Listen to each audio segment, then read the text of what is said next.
him Debo. Who? Debo. I just tuck mine in.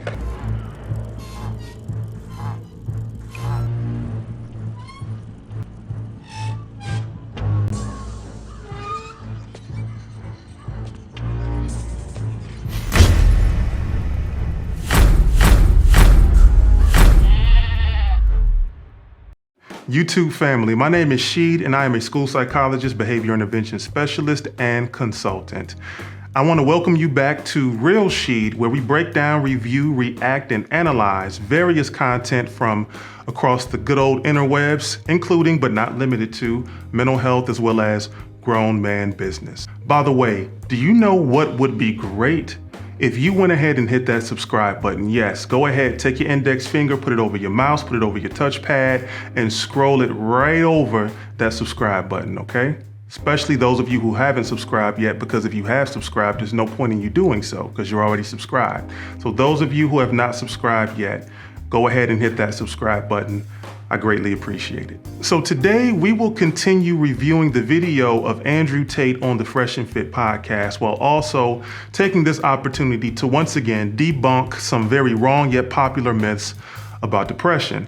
So make sure you go back and watch the first part of this 4-part series. Today we're on part number 2, and I want you to get all caught up. The link is down below. Let's get back down to business and continue with part 2 of the series. Class is back in session. It's insane. Let me tell you something. Depression is not real. Feeling depressed is real. Depression is real. Feeling sad and feeling depressed, those are also real. Two things can occupy the same space and exist at the exact same time. Once again, go back to the notes that I gave you earlier in the video. Depression is a complex and very debilitating psychological and mental disorder and mental illness that has a list of symptoms other than feeling sad. Depression requires a diagnosis, okay? That's depression.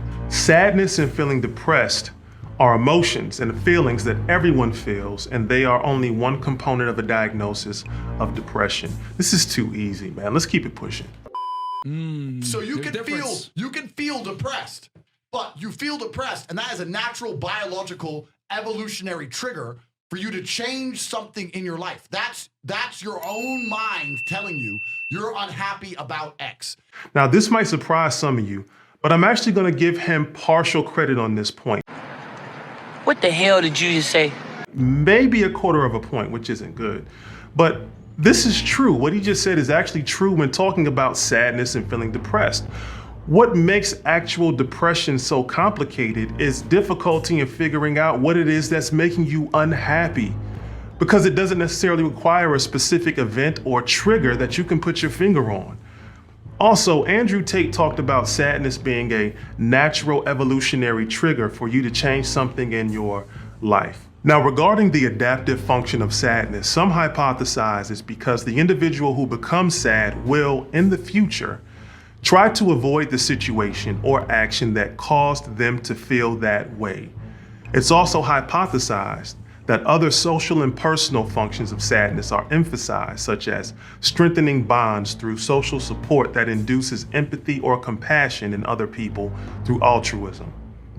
There's also an increase in self-focus, in which the individual tends to evaluate their priorities, which can help to provide feedback on how the situation would increase focus on the pursuit of goals.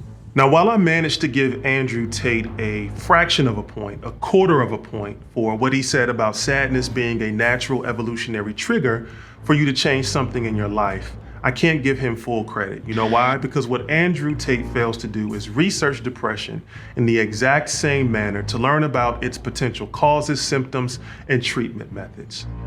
Now, why does he do this? Well, I think I have an idea, but I'll actually save that for later. Let's continue. If I went to jail today, I'd be depressed because I'm in jail. Right. I haven't caught depression. I don't have a disease. I'm just upset with my situation. Hold on, wait. Actually, that's correct. I actually agree with that point in this context. If in this video, he's gonna rant about people who often conflate feeling sad and depressed with clinical depression, I actually agree with him on this point.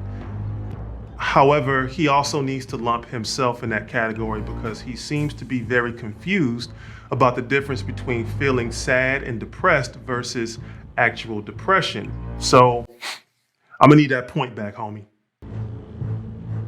Why you tripping, Debo? For a lot of people, your life is depressing. A lot of you out there, if you're sitting there and you say you've suffered from depression, you probably live a depressing life. You probably live a depressing life. So if I was you, I'd be depressed. Depression doesn't care about your level of success, fame, income, wealth, socioeconomic status, if you're loved by all your friends or family, if you're a Fortune 500 CEO. Depression does not care if you're a child, adolescent, adult, or senior citizen. Now, there's actually a number of things that can trigger depression or depressive episodes, and one of those things is stressful life events.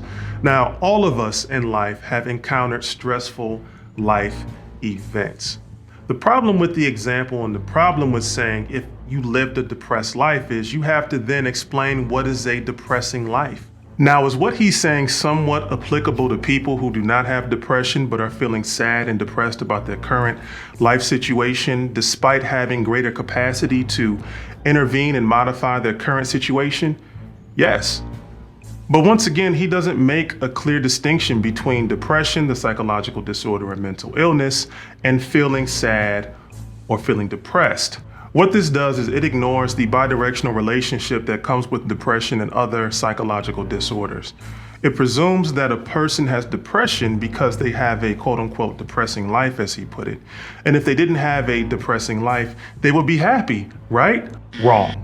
Depression doesn't work that way. For people with depression, having a life that's quote unquote depressing or sad is a function of being diagnosed with depression, which can significantly and negatively impact all aspects of one's life. We're talking about occupational, personal, interpersonal, and yes, even academic. Once again, depression is a mental illness that negatively and adversely affects individuals physically and cognitively. It can cause extreme fatigue, loss of motivation and interest in activities, excessive weight gain or loss, insomnia or hypersomnia, cognitive distortion, self-hatred, low self-esteem, immense guilt, and an immense sense of hopelessness and insignificance. The bottom line is this: depression can be extremely debilitating and nasty. There are many people who have lives that we would say are extremely successful who wouldn't classify their own lives as depressing and who we wouldn't classify as having a depressing life. These same people experience multiple benchmarks of success, including wealth, and they still have debilitating and dangerous depression that requires the treatment and assistance of a therapist, psychiatrist, and/or psychopharmacological treatment and interventions. Period. Let's move on. But if you were me, you'd be happy. Now, I can't confirm or deny this because I don't know him. I don't know him personally. I've never met him. But I can tell you this: I don't see happiness when I observe him. I don't hear happiness when I listen to him. I don't see confidence. Let me tell you something. Don't let the contents of his red cup, the shades, his posture, his 6 buttons undone, the tattoo on his chest, and the loud and repetitive speech fool you. Don't let that happen. Don't let that happen. I see and hear a number of things, including fear and pain in his words. And I wouldn't be surprised if he had more in common with people who have depression than he realizes. But once again, I could be wrong. I don't know the man. Let's keep it going. You know what could solve depression for most poor people? $1 million in the bank. Yes. Boom. So how is it a disease? It's not a disease, it's an illness. But let's entertain this scenario for a minute. Let's entertain it. Will $1 million solve depression for most poor people? That's the question. That's what he asked. And the answer is probably not. Generally speaking, I guess we can speculate that $1 million may help alleviate the stress and sadness brought on by the need to provide financially when one is incapable of doing so. I think that's fair to say. But remember, we're not just talking about general sadness where the onset is financial struggles. $1 million will in all likelihood not, I repeat, not solve depression or treat mental illness. Chances are, if you're poor and battling depression, $1 million will not reverse your depression or, for lack of a better term, cure you. You'll just go from being a poor person with depression to being a rich person with depression. So now you can experience all of the crippling and debilitating symptoms of depression in your house, apartment, or condo that is more expensive than the one you have now. There have been studies that suggest that low socioeconomic status may be a risk factor for mental illness and depression, okay? But there appears to be a bi-directional relationship between the two, and I want you all to remember one thing that I often say is that correlation doesn't imply causation. All of you who have taken a course or two or many in the social sciences, that should sound very familiar. So Andrew Tate here asked a question. He asked a question. He said, how is it a disease? Well, let's peel back a couple more layers and let's dig into the science and let's discuss exactly why depression is an illness. For starters, research suggests that there are many possible causes of depression. Some of those possible causes of depression are genetic predisposition, stressful life events, medications, and medical problems. Also, we have to talk about something that I know you've all heard about before, but you may not have known exactly how to explain them, or you've never had somebody explain them very thoroughly to you. What am I talking about? We're talking about neurotransmitters, okay? Everybody has them. Everybody has neurotransmitters. These are basically chemical messengers that are released by neurons to transmit nerve signals across the synapse between neurons and target cells throughout the body. Now, what neurotransmitters do is they work constantly to keep our brains functioning and our bodies functioning. And they also regulate and affect emotions such as fear, pleasure, and joy. Depression is associated with low levels of dopamine, serotonin, and norepinephrine. Now for dopamine is the feel-good chemical. Dopamine is the feel-good chemical. This sends positive signals related to reward. Serotonin helps regulate our mood.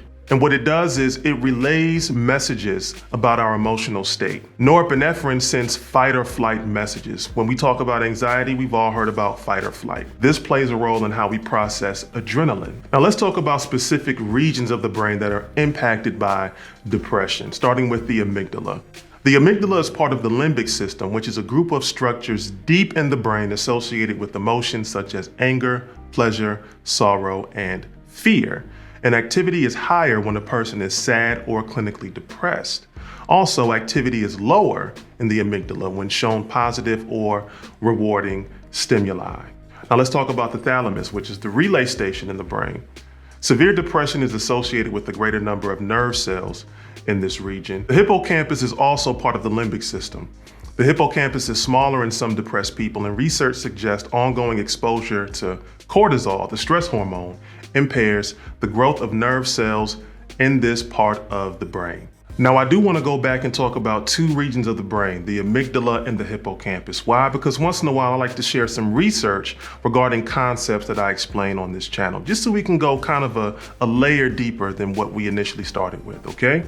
So when we talk about the amygdala, when neurosurgeons have stimulated the amygdala, they can actually elicit a whole range of emotional responses that people with depression will describe. And when we talk about the hippocampus, investigators from the Journal of Neuroscience studied 24 women with a history of depression.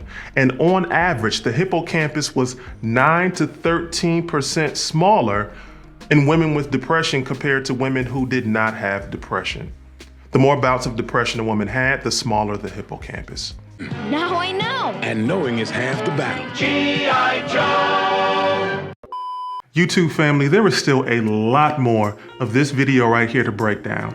We're halfway through the series and we will continue breaking down this video to educate and debunk myths about depression and overall mental health. Also, part 3 is already scheduled for next Monday, so expect to see that in a week. If you haven't already done so, make sure you subscribe and make sure you hit that like button because it helps a brother out with the YouTube algorithm so that my videos can be seen by more people, okay? Also, don't forget to share this video with your friends and family. Until next time, take care of yourselves and take care of one another. Peace.